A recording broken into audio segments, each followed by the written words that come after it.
TV में मुजाहिद बलवी आपको खुशामदीद कहता है। 8 मार्च यानी मंगल अपोजिशन का दिन था।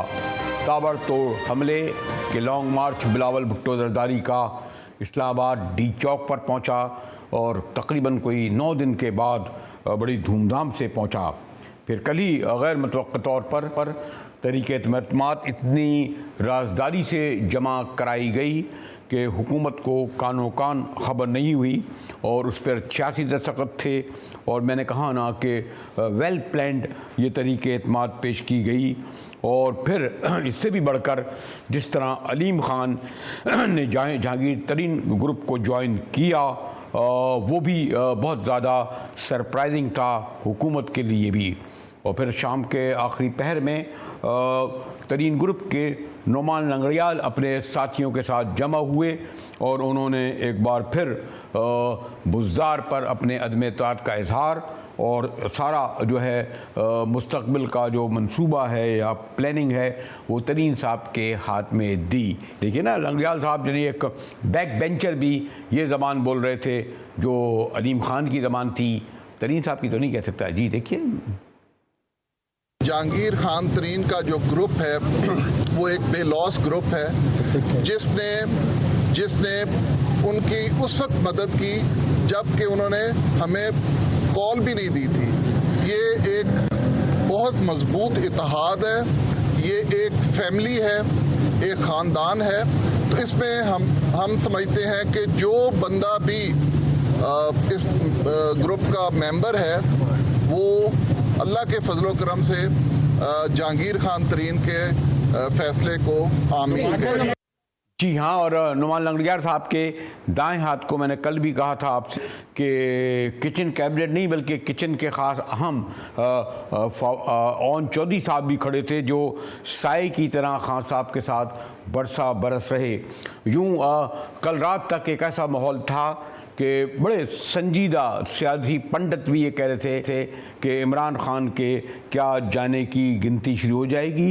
लेकिन ये जो प्राइम मिनिस्टर की आमद, इसके बारे में हमें तवक्कात थी कि शायद ना आए।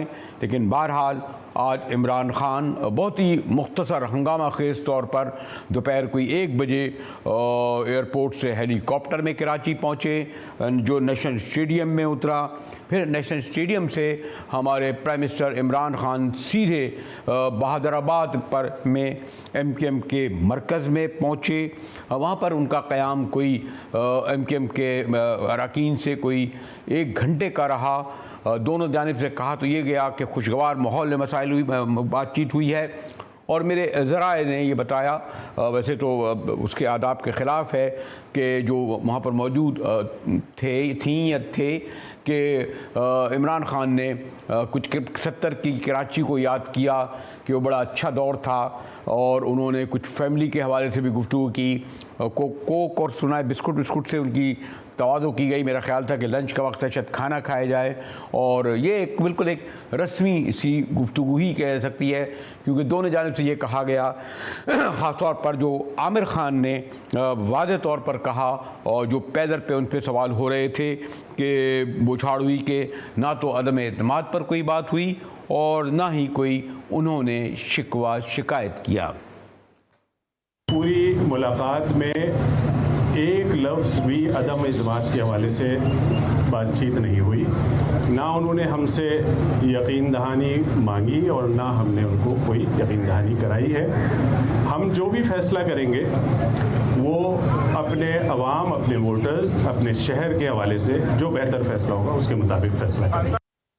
और आमिर ख़ान साहब और उनके साथियों से मुलाकात के बाद सीधे प्राइम मिनिस्टर गवर्नर हाउस पे पहुंचे।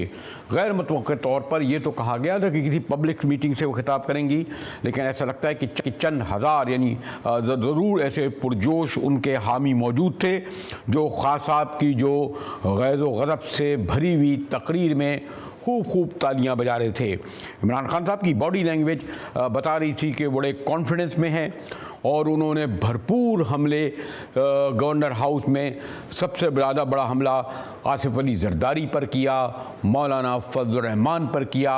लैंग्वेज वही थी जिसने धरने के दिनों की याद ताज़ा कर दी। ये जो 14 साल जरदारी माफिया ने सिंध के साथ किया है, अंदरूने सिंध के लोगों को खास तौर पे आज पैगाम देना चाहता हूं कि आजादी का वक्त इंशाल्लाह आ गया है। सिंध के लोग आजादी चाहते हैं ये डाकू जरदारी से। इन्होंने वो काम किया है जो मैं अल्लाह से दुआ मांग रहा था कि ये करें, कि जब गीदड़ की मौत आती है तो वो शहर की तरफ भागता है। इनकी जो सियासी मौत आई है, इन्होंने अदम एतमाद कर दिया है। हर 2 महीने के बाद चोर इकट्ठे होते हैं जी, आज गवर्नमेंट गई, कल गई, धरना हुआ, धरना उठा, लॉन्ग मार्च हुई। अदम एतमाद की तहरीक जब इंशाल्लाह ये जब हम जीतेंगे, उधर मैं रुकूंगा नहीं, मैं इनके पीछे जाऊंगा, मैं इनको छोड़ूंगा नहीं। पहला मेरा टारगेट होगा जिसके ऊपर बड़ी देर से बंदूक की नशिस्त पे बड़ी देर से उसके ऊपर आया हुआ, वो है आसिफ अली जरदारी। आसिफ जरदारी, तुम्हारा वक्त आ गया। ये चोर जो 30 साल इस मुल्क का खून चूसते रहे हैं, अब इकट्ठे हो गए हैं कि जी मुल्क को इमरान खान से बचाना है। मुल्क को नहीं आपने बचाना, अपने आप को बचाना है इमरान खान से।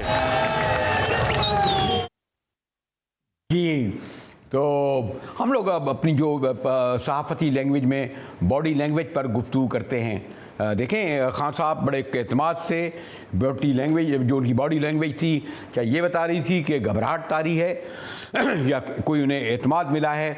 और उनका ये कहना था कि मैंने जंजीरें तोड़ दी हैं या जंजीरों से हाथों से निकल गई हैं, और इसीलिए वो ये लैंग्वेज इस्तेमाल कर रहे थे। पहले हम अपने ब्यूरो चीफ ज़िले हैदर के पास चलते हैं। जी ज़िले हैदर, आप बताएं कि आपके क्या ज़राए कहते हैं। वैसे तो दोनों जानिब से यही कहा गया कि जी खुशगवार माहौल में मुलाकात हुई और कोई तरह के एतमाद पे बात नहीं हुई, कोई तुर्श बातें नहीं हुई, तो क्या गुफ्तगू हुई ज़िले हैदर? शुक्रिया मुजाहिद साहब। बिल्कुल, देखें, वज़ीर-ए-आज़म इमरान खान को काफ़ी अरसे के बाद जो है वो कराची की याद आई, लेकिन याद अफसोस की बात यह है कि लॉ एंड ऑर्डर की सिचुएशन इतनी ख़राब रही, उस दौरान जो है इमरान खान कराची नहीं आए। लेकिन जहां उनकी अपनी सीट का इशू हुआ, अपनी सीट के लिए मसला हुआ, तो फौरी तौर पर उन्होंने बहादराबाद में MKM के मरकज़ में रब्ता किया और आज की मुलाकात जो है वो तय थी और वो आज आए मुलाकात। लेकिन उनकी फेस रीडिंग से और MKM के जो रहनुमा हैं उनके बयानात से, जो कि बाद में उन्होंने एक प्रेस कॉन्फ्रेंस के जरिए बताया, कोई खातिर ख्वाह जवाब जो है ना ही इमरान खान की तरफ से मिला और ना ही उन्होंने कोई पॉजिटिव जवाब जो है बहादराबाद में वज़ीर आज़म पाकिस्तान को दिया। क्योंकि बज़ाहिर यही लग रहा था कि मुत्तहिदा MKM जो है बहादराबाद वो कुछ लो और कुछ दो की पॉलिसी पे गामजन थी, और उन्होंने यही तकाजा रखा कि हमारे कुछ तहफ़्फ़ुज़ात थे जो डे फर्स्ट से जो है हुकूमत को दिए गए थे, लेकिन उनमें से अब तक कोई भी मंजूर नहीं हुआ। जी ज़िले, लेकिन ये जो जैसे ही यानी प्राइम मिनिस्टर रवाना हुए, उससे पहले तो खबर नहीं थी, बल्कि आप ही ने ये ब्रेक की कि MKM का वफ़द जो है कल आसिफ अली जरदारी से मुलाकात के लिए जा रहा है।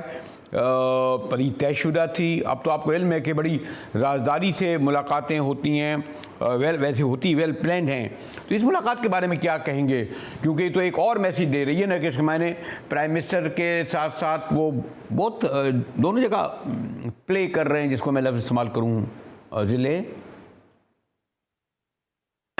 जी बिल्कुल, ये मुलाकात पहले से तयशुदा थी और इंतहाई अहम मुलाकात है ये जो कल होने जा रही है, जो आसिफ अली जरदारी से MKM के वफ़द की है। असल जो मुआहिदा होगा, असल जो एग्रीमेंट होगा, असल जो अंडर द टेबल बातचीत होगी, वो कल इस्लामाबाद में होगी, जब बहादराबाद का वफ़द जो है खालिद मकबूल सिद्दीकी की क़ियादत में इस्लामाबाद पहुँचेगा और साबिक़ सदर आसिफ अली जरदारी से मुलाकात करेगा। असल इशू वो है जो कि बताया जाएगा कि वो किस टर्म्स एंड कंडीशन में जो है वो अपोजिशन का साथ देंगे और अदम एतमाद की तहरीक को कामयाब बनाएंगे। तो ये एक तयशुदा मुलाकात है और इंतहाई अहम मुलाकात होगी। बज़ाहिर जो ज़राए हैं वो यही बताते हैं कि ये मुलाकात जो है, इसमें मामलात जो हैं वो तय हो जाएंगे, क्योंकि तारीख हमें ये बताती है। मुजाहिद साहब, आप माशाल्लाह सीनियर हैं, आपको भी इस बात का अंदाज़ा है कि आसिफ अली जरदारी ने जिससे भी इस हवाले से मीटिंग की है या मुज़ाकरात किए हैं, टर्म्स एंड कंडीशन तय हुई है, वो 100% मुज़ाकरात कामयाब हुए हैं और उस पार्टी ने जो है वो हमेशा आसिफ अली जरदारी साबिक़ सदर का साथ दिया है। तो अब भी यही लगता है, ज़राए भी ये बताते हैं कि ये जो कल मुलाकात होने जा रही है, इसमें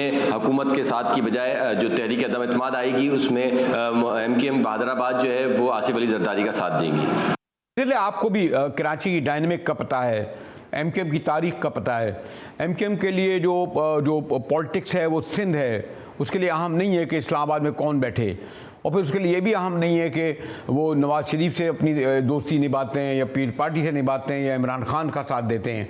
वो जो जिस तरह की उनकी मिलिटेंसी पास में रही है, जिस तरह के उनके मसाइल हैं, उसमें उनको ज़्यादा जो है जो थर्ड प्लेयर है उसका मसला होता है। इशारे भी देखते हैं और इससे ज़्यादा मैं क्या कहूँ, इस्टेब्लिशमेंट का भी बड़ा अमल दखल MKM की पॉलिसीज़ में, उनके मुस्तकबिल की सियासत में होता है ना ज़िले हैदर। मुझे सब इशारे मिल चुके हैं।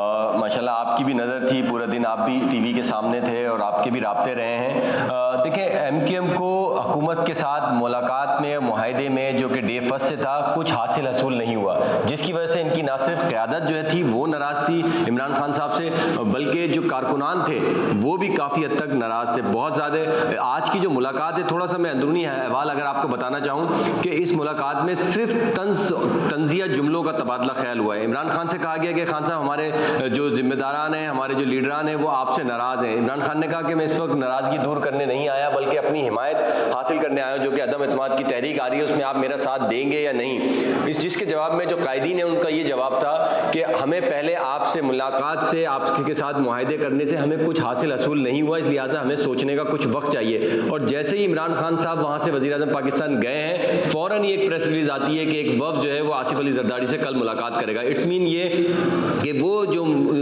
अच्छी उम्मीद और होप लेकर आए थे वज़ीर आज़म पाकिस्तान, वो नाउमीद होकर लौटे हैं और उनको काफ़ी हद तक ये अंदाज़ा भी हो गया है कि MKM बहादराबाद जो है वो कल होने वाले मुज़ाकरात के बाद एक मुश्तरका प्रेस कॉन्फ्रेंस होगी जिसमें आसिफ अली जरदारी या फिर अपोजिशन लीडर का कोई रहनुमा बैठेगा और वहाँ पे वो अदम एतमाद की तहरीक लाने पर अपोजिशन के साथ देने का ऐलान करेंगे। शुक्रिया। ज़िले हैदर ब्यूरो चीफ कराची हमें बता रहे थे और उनका ये कहना था कि इमरान खान साहब का कराची आना, MKM से मुलाकात करना जितना अहम था, उससे ज़्यादा अहम बात यह है कि उसके को फ़ौरन ही एक प्रेस रिलीज आती है जिसमें MKM जो है सदर आसिफ अली जरदारी से मुलाकात का इंदिया देती है। ज़िले हैदर ये भी कह रहे हैं कि उनकी जॉइंट प्रेस कॉन्फ्रेंस भी मुतवक्को है कल, और देखते हैं कि वो तहरीक एतमाद के हवाले से क्या करते हैं। लेकिन बहरहाल MKM सारे पत्ते तो कल शो नहीं करेगी, कुछ पत्ते अपने पास ज़रूर रखेगी और दीगर इशारों को भी देखेगी और पावर प्लेयर को भी। हमारी गुफ्तगू जारी है कि जैसे मैंने कहा, आज प्राइम मिनिस्टर इमरान खान का दिन था इस हवाले से कि उन्होंने वही जो मैंने कहा धरने वाली तकरीर की, धमकियों वाली तकरीर की। और मिलते हैं एक ब्रेक के बाद, हमारे साथ रहिएगा।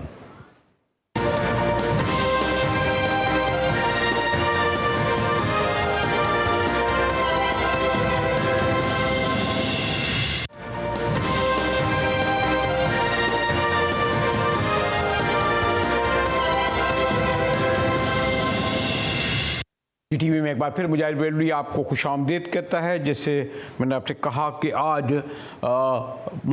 यानी वो जिसे कहते हैं कि मीडिया की ज़बान में प्राइम मिनिस्टर इमरान खान का दिन था कि घंटों जो उनकी आमद, तो फिर उनकी तकरीर और फिर मुलाकात वो चलती रही। हमारे साथ इससे पहले कि निसार खोड़ो साहब या ज़गारी साहब से बात करूं, ज़रा एक झलक देख लें पार्टी पोजीशन की। लेकिन इस पोजीशन से मेरे ख्याल में कोई बहुत ज़्यादा फ़र्क इसलिए नहीं पड़ता कि ये एक्यूरेट वोट पास 4 साल में नहीं पड़े। अपोजिशन जहाँ खड़ी है, अगर आप उसको फॉलो करें और इस तरह अगर आप हुकूमत को फॉलो करें, हुकूमती इत्तेहाद 179 पर है, लेकिन उनके कभी 172 से ज़्यादा वोट डालने नहीं आए थे, शायद उस वक्त ज़रूरत भी ना हो। लेकिन अपोजिशन का मामला यह है कि उनकी अफरादी क़ुव्वत जो है 162 MNAs पर मुश्तमिल है। लेकिन हम चाहे बजट सेशन देखा, कभी 156 और कभी, यानी मैंने बताया कि सेनेट में तो उससे ज़्यादा सूरत हाल ख़राब होती है कि अक्सरियत में होने के बावजूद अक़लियत में रहना जाते हैं। अगर नंबर्स गेम को देखें तो अपोजिशन इत्तेहाद उसी वक्त तहरीक एतमाद में कामयाबी हासिल कर सकेगा जब हुकूमत का एक बड़ा धड़ा, जिसमें चाहे आप 12 कह लें, 18 MNA एक फॉरवर्ड ब्लॉक बनाए या उनको छोड़कर आएँ। लेकिन वो कि वो आइन में इसमें बहुत सारे कुछ कबाहतें हैं कि उनकी जो है वो एक आर्टिकल कहता है कि जनाब अगर अपने प्राइम मिनिस्टर या चीफ मिनिस्टर के ख़िलाफ़ वोट नहीं देंगे तो वो फिर नाअहल करार दे दिए जाएंगे। लेकिन वो कहते हैं ये तो इसके बाद का मरहला होगा। लेकिन मैंने कहा ना कि आज प्राइम मिनिस्टर का MKM की क़यादत से मुलाकात करना, फिर धुआंधार खिताब करना। मेरे साथ मोहतरम निसार खोड़ो साहब हैं, और जिस वक्त उनका धुआंधार खिताब जारी था उसी वक्त खोड़ो साहब सेनेटर मुंतखब हुए उस नशिस्त पर जिस पर वाडा साहब होते थे। शुक्रिया खोड़ो साहब, यानी कोई हर्ज नहीं है अगर मैं आपको सेनेटर मुंतखब होने पर मुबारकबाद दूं कि बहरहाल आप इलेक्शन कमीशन के ज़रिए और वोटों से ही कामयाब हुए हैं। और यकीनन पता नहीं आप उस वक्त प्राइम मिनिस्टर की तकरीर अपने चैम्बर में सुन सके या नहीं सके। आज बड़ी पीपल्स पार्टी की क़यादत बड़े गिरजे हैं, बहुत ही उन्होंने जो ज़बान इस्तेमाल की है वो आपने सुनी होगी कि मैं छोड़ूंगा नहीं और जरदारी साहब को देख लूँगा। तो ये जो लैंग्वेज है उनकी, इसमें आप कहेंगे कि उनकी बॉडी लैंग्वेज से एतमाद जाहिर करता है या? जी खोड़ो साहब। मैं अर्ज कर रहा हूँ कि इमरान खान बौखला गया है और शिकस्त खुर्दा हमेशा बदजुबानी करता है। अवाम का उसने रिएक्शन देख लिया और दुनिया ने देख लिया। दुनिया ने देख लिया कि 1800 किलोमीटर लंबी लॉन्ग मार्च शायद पाकिस्तान में पहले कभी नहीं हुई, और जहां भी गए वहां इस्तकबाल हुआ, लोगों ने रिस्पांस दिया। ये सब कुछ करते हुए अवाम ने अपना इजहार कर दिया जो दुनिया ने देखा। अब उस पर एंड रिजल्ट ये हुआ कि हमने अदम एतमाद की तहरीक भी पेश कर दी। अदम एतमाद की तहरीक पेश करने में हमारी पार्टी की लीडरशिप एमएनए हैं, जरूर उन्होंने दस्तखत भी किए होंगे, दूसरों ने भी किए होंगे। अब जब हमारे दस्तखतों से वो अदम एतमाद का रेजोल्यूशन पेश किया गया तो जाहिर है वो तो हमला हो गया। हम उसको कहते रहे कि भाई 5 दिन है, डिसॉल्व करो असेंबली, कुछ नहीं होगा, 5 दिन है, इस्तीफा दे दो, कुछ नहीं होगा। और उन्होंने नहीं बात मानी, उन्होंने नॉन सीरियस लिया, अपने घमंड में रहे। अब वो हरेक को तरले कर रहे हैं, हरेक के तरले कर रहे हैं। एमक्यूएम का भी कोई कम्युनिके तो नहीं आया आज एमक्यूएम के पास चल के आए। उन्होंने कहा हमने इसको चाय पे बुलाया था, हमने चाय पिलाई और चले गए, और अदम एतमाद पे कोई बातचीत ही नहीं हुई। मैंने तो ये सुना है कि इस तरह से कहा गया है। ठीक है सर, अगर चाय पीने आए तो 3 साल के बाद क्यों चाय पीने आए? जाहिर है बौखलाया हुआ है, जाहिर है डूबते हुए को तिनके का सहारा ही बहुत, ये कोशिश कर रहा है कि तिनके ढूंढे। अब लोगों ने तो देख लिया ना, क्योंकि अगर ये खुद खराब हुक्मरानी कर रहा है तो उसके जो भी साथी हैं वो इस खराब हुक्मरानी में हिस्सेदार हुए। कल को अवाम के सामने वो जवाबदेह होंगे, तुमने किसी खराब हुकूमत का साथ दिया तो तुम अब हमारे पास क्यों आए हो? लोग उनसे पूछेंगे। तो उन्होंने भी सोचना शुरू कर दिया है। जब उसके साथी उसके साथ खड़े होने को तैयार नहीं है तो वो बौखलाएगा नहीं तो क्या करेगा? गालम गलौज नहीं करेगा तो क्या करेगा? और वे बदजुबानी जो है वो कभी भी रास नहीं आती। जी निसार खोड़ो साहब, हमें बड़े सीनियर जर्नलिस्ट हमारे मोहतरम नज़ीर लगाली साहब ने भी ज्वाइन किया है। लगाली साहब, खोड़ो साहब तो बहरहाल क्योंकि अभी माशाल्लाह मैंने मुबारकबाद भी दी, और कहीं कोई लोग ना लेके मुबारकबाद का मतलब ये नहीं होता कि आप कोई ज़्यादा कोई मोहब्बत का इज़हार कर रहे हैं पार्टी का। इलेक्ट हुए हैं सेनेटर साहब, न्याज़मंदी भी पुरानी हमारी है। मैं उनसे मालूम कर रहा था जरदारी इमरान खान साहब के खिताब पर।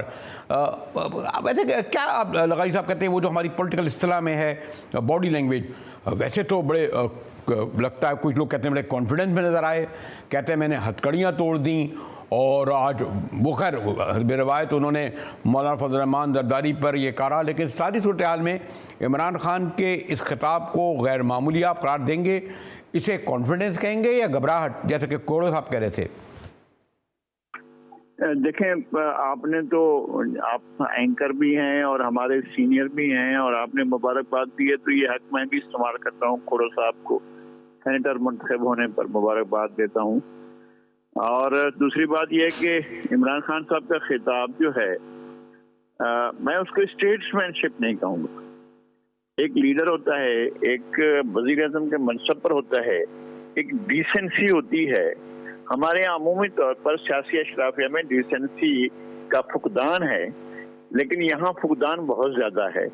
और जिस तरह की लैंग्वेज इख्तियार की गई और जिस तरह से मौलाना फजल रहमान का नाम लिया गया, जिस तरह जरदारी साहब के बारे में, जिस तरह शहबाज शरीफ साहब के बारे में बात की गई है, आपका इख्तलाफ होता है। हम इंतहाई एहतराम से जनाब इमरान खान का नाम इसी तरह ही लेते हैं जैसे वो वज़ीर आज़म हैं और उनका नाम इसी तरह लिया जाना चाहिए। लेकिन वो जिस तरह की जुबान इस्तेमाल कर रहे थे और जिस तरह से वो उन्हें चोर या डाकू या इस तरह की बात जो हमेशा कहते हैं, वो जिस तरह से उनको वो खिताबात दे रहे थे, तो उनको इतला तो होनी चाहिए कि अभी तक किसी भी कोर्ट ऑफ लॉ से इन 3.25 साल के दौरान कुछ भी साबित होकर किसी कन्विक्शन तक नहीं गया है। जो इनसे पहले हो चुका था। जो कुछ मियां नवाज शरीफ साथ हुआ वो हो गया। उसके बाद इन्होंने आने के बाद हमारी सियासी अशराफिया के खिलाफ किसी मुकदमे को साबित नहीं किया, नैब ने और नैब के दिगर या FIA ने, किसी ने भी कोई चीज़ अभी तक साबित नहीं हुई। और ये गालियां देते हैं ऐसे जैसे इस्टेब्लिश्ड जो है वो केसेस पर बात कर रहे हैं जो फैसला हो चुके हैं। एक बात तो लेकिन लगारी साहब ये तो है ना, आज जो इमरान खान साहब ने जो बहरहाल एक अब खाली खिलाड़ी तो नहीं रहे, भारत पॉलिटिशियन तो हो गए हैं ना, प्राइम मिनिस्टर तो बहरहाल मैनिपुलेट करके बने ना, और खड़े भी अभी तक मौजूद हैं। और कुछ लोग कहते हैं बहुत ज़िद्दी हैं वो, यानी वो ज़िद्दीपन वो ये कप्तान वाला है। तो ये जो ज़िद्दी लोग हैं वो आपके ख्याल में इसको आप मैं पॉजिटिव मानूं में लूँ या नेगेटिव? नहीं, वो ज़िद्दी होना तो काफ़ी नहीं है और ज़िद्दी होने से भी इनका मसला नहीं बनता, लेकिन ये अनापरस्त हैं, खुद पसंद हैं और ये वो ज़बान इस्तेमाल करते हैं जो मुरवजा सियासी लुगत में शामिल नहीं है। सियासी ये अपनी एक लुगत बना रहे हैं और इनकी जमात के लोग भी, अगर आप नुक्ता नज़र से इख्तलाफ कर रहे हैं तो फिर गालियों से कम बात नहीं होती है और ये शुरू यहाँ से होते हैं और गालियों से शुरू होते हैं। तो ये मेरे ख्याल में ठीक नहीं। हमें बात इस पर सूरत हाल पर करनी चाहिए। आज आए और आज जो है वो पहुँचे, पहले पीर पगारा को जो पैगाम दिया गया था, पीर पगारा ने जवाबी पैगाम दिया कि वो नहीं मिल सकते हैं क्योंकि उनकी तबीयत नासाज है। और हकीकत ये है, जो इतलात हैं वो ये है कि वो मिलना चाहते ही नहीं थे। अच्छा, जब आप सुने कि जी मेरी तबीयत ख़राब है, मैं बीमार हूँ और आप यहाँ से गुजर रहे हैं, हमारे मोहल्ले में आ रहे हैं, तो आप पहला काम ये करेंगे कि यार मेरा दोस्त है नज़ीर लगारी, वो बीमार है, मैं जाकर उसको पूछूं तो सही। आप कराची आ गए, आपको पता चल गया है कि पीर पगार बीमार हैं, तो आप जरा चले जाते और उनकी मिजाज पुरसी के लिए कम से कम उन पर एक अखलाकी आप बोझ तो छोड़ आते, लेकिन इस तरह नहीं किया उन्होंने। और ठीक है लगारी साहब, नज़ीर लगारी साहब और निसार खोड़ो साहब से गुफ्तगू जारी है। मुझे कहा जा रहा है कि मैं एक ब्रेक की तरफ आऊँ, तो ब्रेक के बाद भी ये गुफ्तगू जारी रहेगी कि जैसे मैंने कहा कि आज प्राइम मिनिस्टर इमरान खान ने गवर्नर हाउस में सबसे ज़्यादा, और कुछ लोग कहते हैं कॉन्फिडेंस का इज़हार, कुछ कहते हैं घबराहट का इज़हार, लेकिन बड़े सख्त हमले पीपल्स पार्टी की क़यादत पर किए। MKM से मुलाकात उनकी कितनी खुशगवार या नाखुशगवार, कामयाब या नाकामयाब रही, ये अभी तक एक सवाल निशान है। हमारे साथ रहिएगा, मिलते हैं ब्रेक के बाद।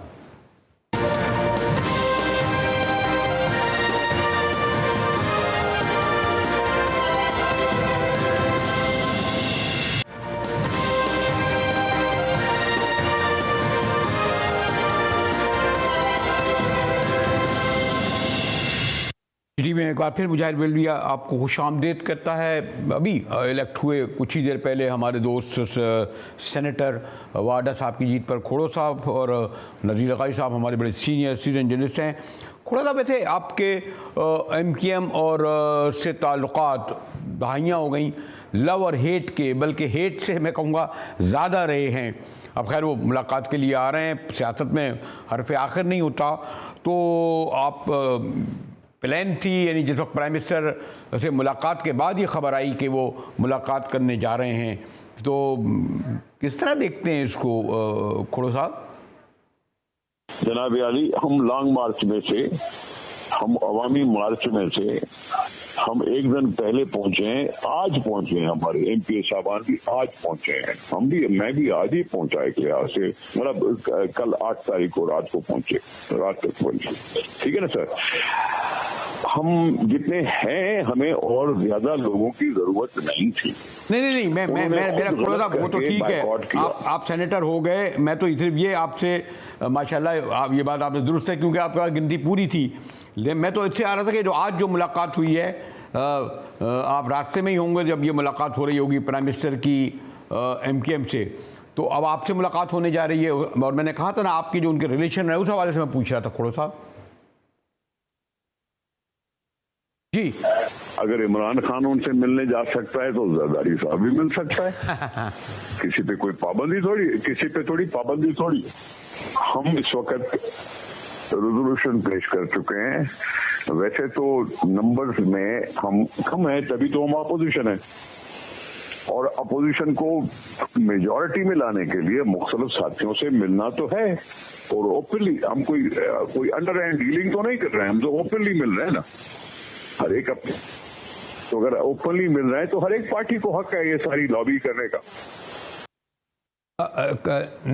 लखारी साहब ये जो मैंने बात की उसका एक पूरा पस मंज़र है, आप मुझसे ज़्यादा जानते हैं, तो ये जो MKM के पास या काफ के पास इनका जाना आपको इल्म है क्या? ठीक है वो जाना राइट है, लेकिन कितना ट्रस्ट किया जा सकता है? अभी हम मालूम भी कर रहे थे अपने नुमाइंदे से, कल शायद मुलाकात हो जरदारी साहब से, वो ऐलान भी करें तहरीक अदम। आप क्या समझते हैं हिलाल साहब?